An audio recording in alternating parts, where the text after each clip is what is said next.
Jay here for Stretford, Paddock. This is it. This is the big one. Manchester United versus Wolves.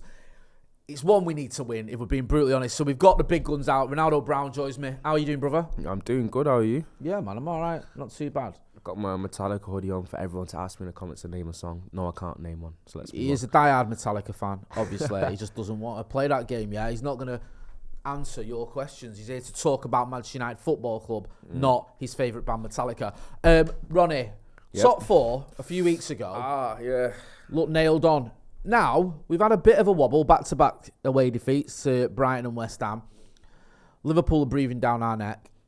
Are you still confident that we can get top four? Because one issue we've got at the minute is lack of goals. We ain't scoring goals. Is that a worry? No, it is a concern. If we do end up bottling, or some people don't like that word, top four, it would be a pretty tragic end to the season, especially with what we're looking to do in the summer. Champions League football, Europa League football, the major difference that is as well. And obviously it almost seems as if the progress isn't been made. I know it's goalposts obviously changed because before the season a lot of people had United outside the top four anyway. But with the season going how it has gone, with Chelsea underperforming, Liverpool underperforming, and it being quite a weird season in general anyway, Tottenham falling off a cliff. For United not to finish in the top four with all that going on would be even bigger of an indictment, in my opinion, and it'd be even more disappointing.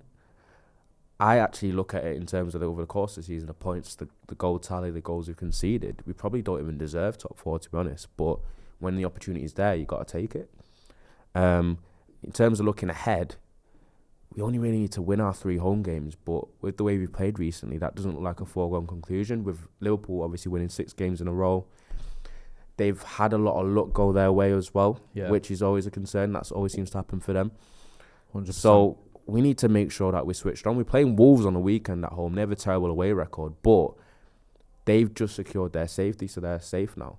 So we've got to hope that Wolves come to United and they're already on the beach. I hope so. A little bit. Because it can work both ways, that can't it? You can come with a sort of no pressure attitude. There's nothing to lose. If we get anything out of this game, it's a bonus. And that relaxes you to the point of you actually play well. Or you can come here, we've got nothing to play for, and just get steamrolled because you're not trying hard enough. Yes, exactly. So it's a difficult one to call out. Just on the goals front, we've got some stats here. And in terms of goals, obviously Marcus Rashford's been doing the heavy lifting, 16 goals.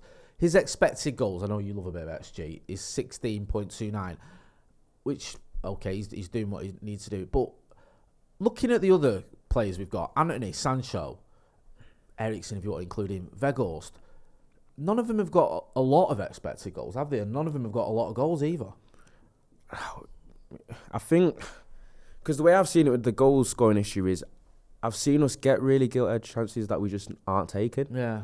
Because when you look at the players there, in terms of Weghorst, Martial, Rashford, Anthony, you look at their XGs and how they've underperformed it, it's not been by much in terms of those players, but over the entirety of the season, hasn't there been like a recent stat put out that we've been creating chances? I think we've created chances. We're one of the biggest underperforming XG teams in the league. I mean, and that is showing the glaring issue with our forwards, and in terms of they're not being clinical enough, not being ruthless enough, and not having that marquee striker that guarantees you 25 goals. We've had to rely on Rashford doing it out wide. Obviously, he had a run of form where he was exceptional, but that has tailed off right about now, where he's getting opportunities still. He's been sharp in games, but he's not finishing the chances. And that's been more in line with the Rashford that we've seen for a majority of his career, where he's not exactly a deadly finisher. He's not prolific usually in terms of the amount of goals he gets per game, whatever. He's capable of a spectacular, though. He can get you. He is. It's very strange that, though, because his technique, his striking technique is probably up there in and the also, Premier League. Like, he can get you when he does it. He's done it a few times now, over 20 goals in all comps. So he's usually not that guy that'll get you 20 need someone Premier League to goals, follow him I back. don't think he's ever done that. He needs someone to back him up. It's a shame as well because, I mean, he can still do it. But I'd love to see Marcus get 20 Premier League goals, and I'd love to see him get 30 goals in all competitions just to hit that sort of benchmark that he's never reached yet. Yeah. And who knows, there's a few games left. Now would be the time to start if he's going to do that. Get a goal or two against Wolves. Hasn't that frustrated you, though? When you've watched United and you've seen us miss those chances and you're thinking that's just going to bite us in the ass. Yeah. Especially the way that we've tailed off in every single second half in recent games. That does frustrate me as a fan when I watch. Sometimes we'll be 2-0 up already or 1-0 up, and then we're getting opportunities and we're not finishing them, and everyone's getting caught with the fact that we're playing well at the time and we're flooding forward. And I'm looking at it thinking, man, if we don't finish these chances, it can, especially at this level. I was like that with the Villa game. It was 1-0. Like, it was a worry. Like them last 10 minutes, whatever. It's like you're up against it here now, and one chance or one. You had a set piece right to death, and you thought, this is it. This is going to be the equaliser, and thankfully it wasn't. You mentioned it earlier about this is a must-win. Do you feel like if United don't win this game, do you think that top four's done? Do you go, well, there's still 3, we win the last 3, we still got it. But I just feel like if we were to start after the way run we've had, if we were to drop points at home to a team like Wolves, I don't think we will, but I would think we're in all sorts of trouble now. Okay, momentum's huge. Yep. In sports anyway, and I think with our form currently, if we fail to win on the weekend, I think we're in trouble, because I think the players will start to feel the nerves a little bit. Yeah. I think it's always, as a player, when you're playing in league football, you can feel when a team's breathing down your neck. I think it's better for them than it is for you. I feel like the pressure's different. You feel like you're playing with house money a little bit. I think Liverpool, and now that they've gone back into the mix and they've won 6 in a row, there's nothing that's stopping them from basically continuing that to the end of the season, where I think we've got the type of team and characters, especially without Martinez, who's been a major loss, where I think if we don't win, I think the players might crumble under pressure a little bit. Crumbling under pressure, which shouldn't happen, because, as you said, Wolves have. I think Wolves have only won twice away from home this season. I mean, Wolves, they've not been great this season, have they? I know they're safe, but that doesn't mean you've been playing well. They're a home team. They're very much a home team. And we saw them get battered not long ago against Brighton. So 6-0, yeah. I mean, we got beat off Brighton, but there's a difference, obviously, between 1-0 and 6-0. Let's get into our predicted 11s then with everything we've discussed. We'll start with yours. The back 5, No, it's De Gea. De Gea, Delo, Shaw, Lindelof, Aaron Wan-Bissaka. Delo at left back, Aaron Wan-Bissaka at right back, obviously. Shaw and Lindelof, enough said about that. Now, midfield-wise, you've gone Casemiro, Bruno, and Sabitzer. Just talk us through the sort of the positions of those players in that midfield. I think I want to give Eriksen a little bit of not even a rest. I think he seems to be, at this part of the season, he seems to be struggling physically. Okay. And I want a little bit more legs and vigour in there, and I think I was impressed with Bruno playing in the midfield pivot when I seen him do it about a month ago. And I think in this game against the likes of a Neves and Moutinho, I'd rather Bruno being in there. Sometimes I think in games when Sabitzer's more suited to that 10 role almost, because he likes to make those third man runs in behind. He likes to get in the box. He's a bit of a goal threat. Yep. Where Bruno is someone that does a lot of his damage on the ball. Okay. And he's our main creator. And I also feel where Wolves struggle is in full-back areas, especially on transition, because they go high. So I want Bruno to be like almost our first line, like in terms of the first phase when we actually receive the ball on transition, where he can almost find Rashford. Obviously, I've seen stats as well say that between duos, the amount of is it like 36 chances and 33 of them are Bruno to Rashford? Yeah, exactly. Which is phenomenal, by the way. Let's have it right. That is ridiculous. Exactly. So I want Bruno on the ball more, especially when we're playing at home, when we might have a majority of the possession. I feel like if he gets on it in the midfield, he can create from there and then kind of get the tempo and a bit of the pace in the game a little bit. And especially defensively, I think he, in terms of like releasing onto Ruben Neves as well. I just think Eriksen we've been a little bit vulnerable defensively, especially without the likes of Varane and Martinez at the back. I think we need a little bit more legs and protection there, and I think that's why I'd have Eriksen out of this. Up front, you've gone with Rashford down the middle, Garnacho on the left and Antony on the right. Tell us about your thinking there. Is it just because Garnacho, he should be fit now? You want to get him back in there? I mean, no Anthony Martial is probably the one. Yeah, because Garnacho's fit now, and he's been, and obviously he wasn't included in the last game. I'd like to see him. I think he could spark something for us. Yeah. I think the front three has gone a little bit stale. It's gone a little bit mundane. It doesn't seem to be firing on all cylinders, and I think Garnacho's a bit of a spark plug that we might need.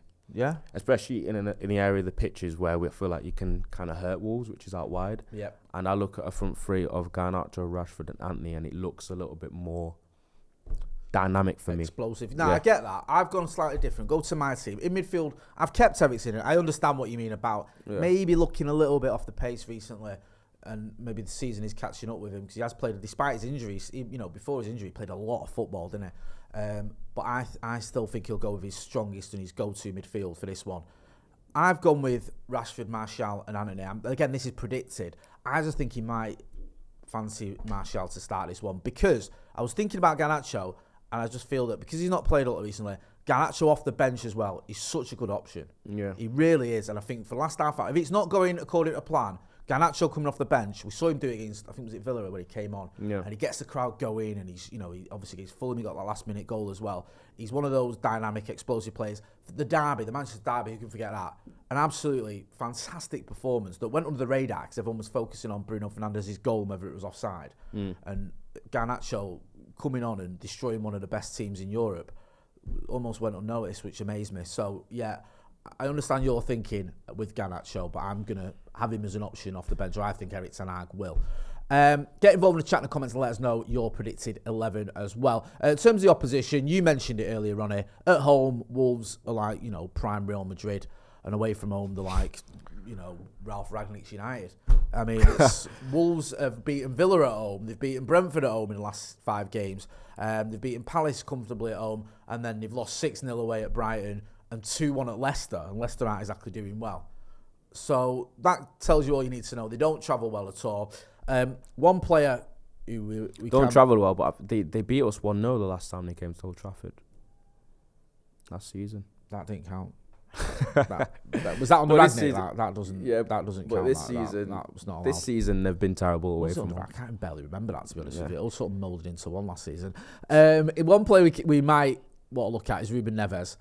He does like the odd goal against us, doesn't he? Oh yeah, yes, yeah. You have reminded. It's Phil Jones, wasn't it? The Phil Jones game. Yeah. I'm not blaming him for the goal, but he played, and that was like his only.